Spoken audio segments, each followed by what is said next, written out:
भारत के दुश्मन अब कभी भी भारत को युद्ध की धमकी देने से पहले 100 बार सोचेंगे, क्योंकि भारत ने कुछ ऐसा कर दिखाया जहां दुनिया के सुपर पावर भी पीछे छूट गए। खबर कुछ ऐसी है जहां पर खुद जर्मनी को बोलना पड़ा कि वह भारत के साथ अपने रक्षा संबंधों को अब कभी भी पीछे नहीं ढकेलेगा। हालांकि इस पूरी खबर को बताने से पहले आपको एक पटकथा सुनाते हैं ताकि इस खबर को समझ पाना आसान होगा।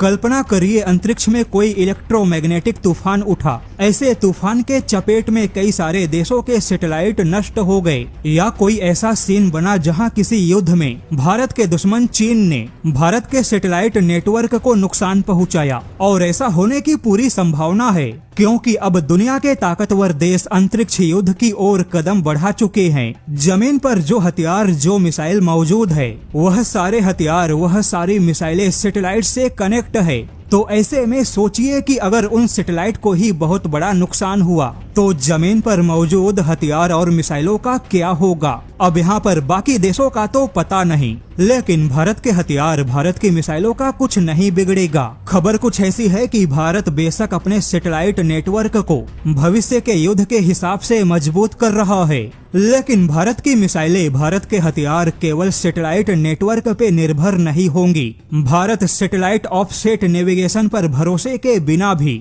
दुश्मन के ठिकानों पर सटीकता के साथ निशाना लगा सकता है, क्योंकि भारत ने टर्मिनल फेज में उच्च सटीकता हासिल करने के लिए हाइब्रिड नेविगेशन आर्किटेक्चर को विकसित किया है।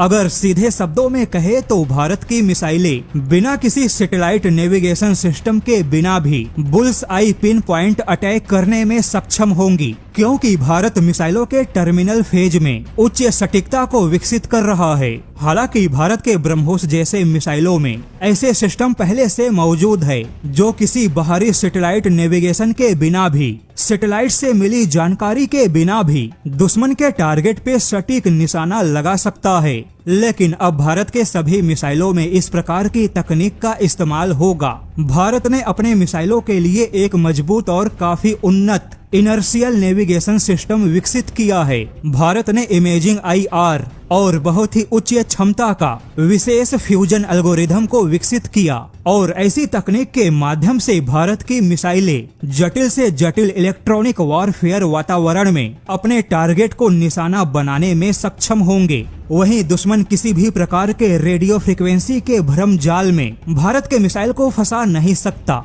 और खुद जर्मनी के थीसेन क्रूप मरीन सिस्टम ने, जो कि भारत के लिए पनडुब्बियों का निर्माण भी करेगा, उसी कंपनी ने कहा कि जर्मनी को भारत के साथ इस प्रकार की तकनीक में एक मजबूत सहयोग विकसित करना चाहिए, क्योंकि अभी तक यूरोप की MBDA जैसी मिसाइल निर्माता कंपनियां भी ऐसी तकनीक में संघर्ष कर रही हैं। और यकीनन भारत की जो तैयारी है वह भविष्य में उत्पन्न होने वाले किसी भी संकट में भारत की ताकत को कमजोर होने नहीं देगा।